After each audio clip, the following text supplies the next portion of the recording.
So last night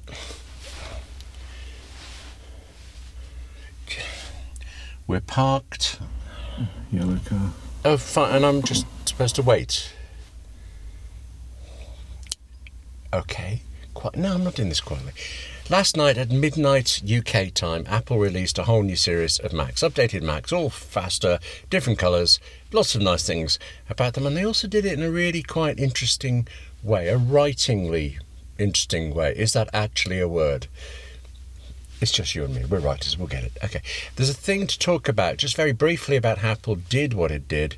But then, of course, 58 Keys should be about what they actually did, what they've released that is useful for us, if it is useful for us. And yeah, short version, yes, of course it is. Midnight UK time. There's got to be a reason for that. All right. Possibly also fell asleep during bits of it, but it was because of the time. Okay, I didn't fall asleep because of anything Apple was saying. Anyway, hello, I'm William Gallagher, and this is 58 Keys, which as always is for writers like you and me who use and who write on Macs and iPhones and iPads. Do subscribe or support 50 Keys on Patreon. Well, I was going to say, because there's always so much to talk about. This time, I mean, there's plenty, I suppose, and I think it's interesting. I think it's useful to us as writers, but I can't say there's a lot. Or if there is, well, it's really quick. The shortest version possible. Apple had this big event, the Scary Fast event, last night as I record this, and in it released new, faster processors and put them into certain Macs, which are therefore now themselves faster. There's also been a colour change. You can hear me. I sound like I'm shrugging, and I'm not. I mean, speed isn't everything, okay, but it's pretty close. I mean, a faster Mac, it isn't just something that, say, musicians or video editors with these huge files and hours of data to go through. It's not something that they're going to notice because something they do now takes 5 minutes instead of 6. Or something. A faster Mac is faster at everything, and we all benefit. We all get it. We all see it. What we're doing now, I don't think I really ever paid that much attention to the speed of a Mac until Apple brought out Apple Silicon. It ditched Intel processors for its own Apple Silicon ones starting in 2020, and the difference that it was staggering. To this day, I can see the difference. I mean, that original Apple Silicon M1 processor, it really did mean that the littlest, the cheapest, the Mac Mini, the bottom of the range Mac, was at least at times the equal of the top of the range Mac Pro, the one that you could spend $50,000 on instead of $1,000 on. I mean, there were differences, of course there were. There were reasons to buy the Mac Pro still, but Apple used, a long time ago, Apple used to have this phrase that they would describe as a particular Mac, the Mac 2 FX. They would call it wicked fast. And yeah, by that logic, M1 Apple Silicon Macs, they were evil fast. And now we get scary fast, the title of this week's launch event. And, well, Apple keeps quoting figures, it did throughout that half hour, and it has in the press releases since, for how much faster this week's new M3 processors are compared to the M1 or to the M2 ranges. And, I don't doubt them. I can well see them fudging a figure here or there, but broadly, M3 is going to be faster than anything before it. And there are three M3 processors now. There's the M3 itself, the M3 Pro, the M3 Max. The difference is each one is faster than the other, and they're all faster than M1, and this is very good. Until we can actually, try them out. I don't believe, though, that this leap in speed is going to be anywhere near the same as we got when Intel was shown the door. I still have my last Intel Mac, and if you try using it now, I mean, you don't know how you had the patience. It's like slow as a Windows machine or something. So Apple Silicon Macs overall are great and fast. M3 Macs are greater and faster. And I do believe very much that the Mac is pretty much infinitely better machine for us to write on than a PC. It lets us get on with things more. But what Apple has done now is introduce new machines, yes, yet introduce them as replacements. You can't buy the M2 versions now, so there's not a lot of comparisons to do. You get what's there if you're going to get anything. If you're in the market for a Mac, M3 is the Mac you're going to get, and you'll be very happy. Even with the new models, though, it still comes down to the same choices you had last week or yesterday. Actually, finding the best Mac for you and what you need at the best price you can. So, if you had, before the event, if you'd already thought all of it through and concluded that what you need, or really want, is a 14-inch MacBook Pro, well, you go get it. Nothing has changed enough to alter that. And I have a 14-inch MacBook Pro. I have it with the now ancient M1 Max processor, and it remains the best Mac I've ever owned. I'm not actually, well, I quite fancy a Mac Studio, but that's another story. I'm not tempted to upgrade, even if I could possibly spend that amount of money all over again. If you are still thinking about which Mac suits you, well, actually, let me tell you now that there's a whole series of 58 Keys episodes, a whole playlist actually, on buying the right Apple gear. So that's Mac, iPhone, iPad, all of it, for you at any particular time in the year, not just, when there's been a launch, but there has just been a launch. So let's get specific about this week's newest additions. I just said additions, but we might as well start with this. There is actually a subtraction as well. As of now, Apple no longer sells the 13-inch MacBook Pro, and I don't think you're going to miss it. Actually, I would not be surprised if you never even noticed it was gone. The 13-inch model, it was distinctive in that it was the last MacBook Pro to feature a touch bar. And the one time I used a touch bar, I thought, well, it was nice enough, Otherwise, for such a long time now, the 13-inch MacBook Pro, it's kind of felt odd. It's like an odd machine in the lineup because both the cheaper MacBook Air and the more expensive 14-inch MacBook Pro, they just overall worked out to be better deals, dollar for dollar, pound for pound, feature for feature.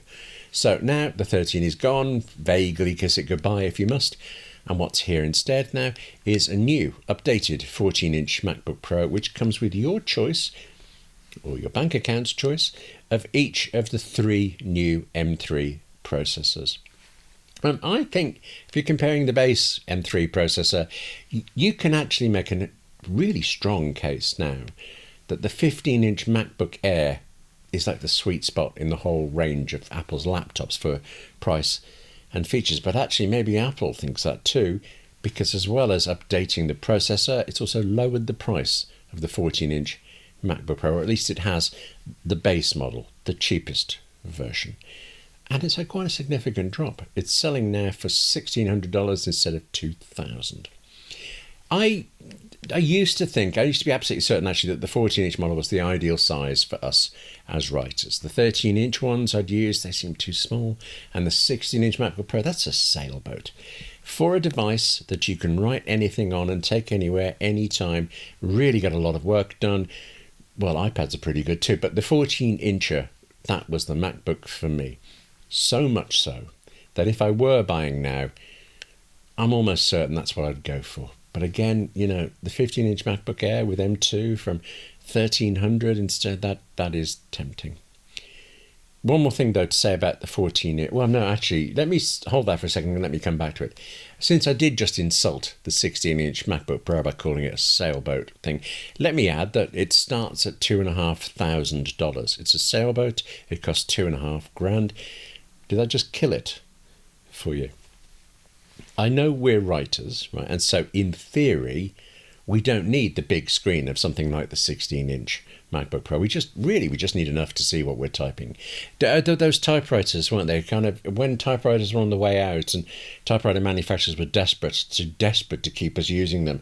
It'd be a regular electric typewriter, but with a single line of text on an LCD screen. Yeah, they were rubbish. Bigger screens, better screens. We need them. We want them. Why shouldn't we have them? They are part of having a Mac. Actually, yeah, I was working on someone's PC a couple of months ago now, and I could not fathom how they could possibly put up with what seemed to me to be really muddy, practically foggy displays. It wasn't the most expensive PC model. I know there must be others, but that in your face all day. So actually I did ask them, and yeah, whatever. There was also a clump of dead pixels in the dead center of the screen, and they hadn't even noticed. So I don't think they spent a lot of time writing on that device. So anyway, screens, lovely. I'm not knocking the glorious 16-inch screen of the MacBook Pro, but that size, the power of it, even for the bits of my business that are not, just writing, I don't need one. Doesn't mean you don't. But actually, for some reason, this is a Mac I don't even fancy. Whereas this one I fancy quite a lot. I'm not going to get it. I'm not going to switch Macs. I bought 2 recently. I spent far too much money on all my Macs. But if I were going to, well, yes, the 14-inch MacBook Pro, best Mac I've ever had. But there's a strong chance that what I would buy is a newly updated 24-inch iMac.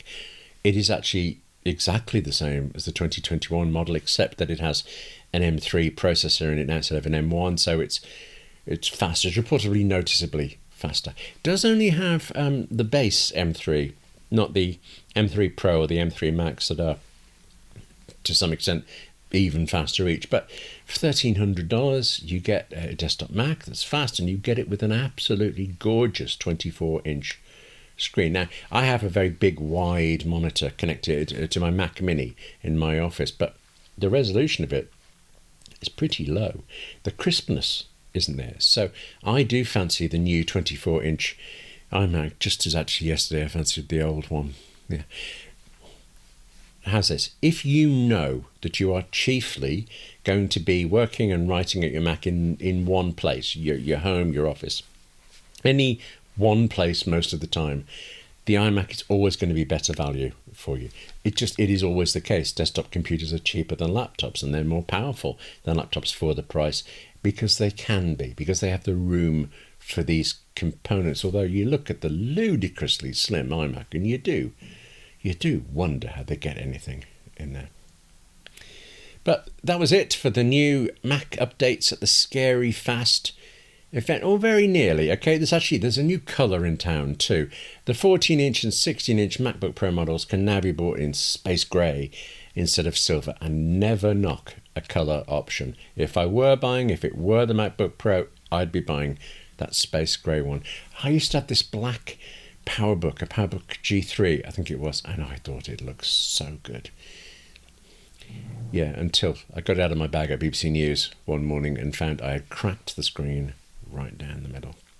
Yeah. Anyway, so the new Macs are the old Macs, but faster, possibly much faster, and in one case, a bit cheaper. There's still this thing, though, if you don't mind just talking about it for a second, there's still this thing that I said is like a writing issue. Apple's event, right, it ran at midnight UK time, and I genuinely am a bit knackered today. But midnight here was 5 p.m. in California, where Apple is based, and yet Tim Cook opened his speech with "Good evening." 5 p.m. is afternoon. Sunset at Apple Park, I did look this up, it was more than an hour and 15 minutes away when the recording of Cook started.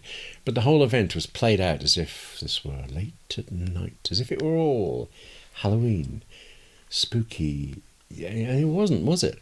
At least one presenter did wedge in that strapline, "Scary Fast."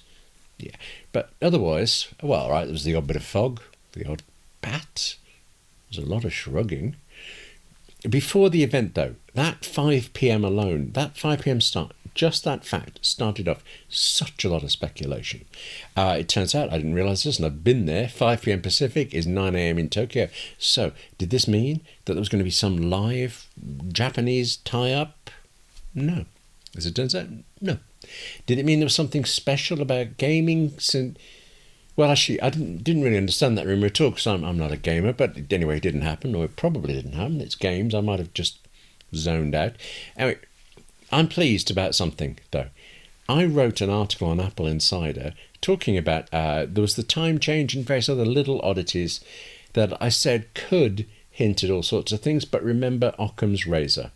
I said the much simpler explanation for all the time change stuff was just that Apple has a new PR person who had a good idea to get a lot of attention. That's what happened.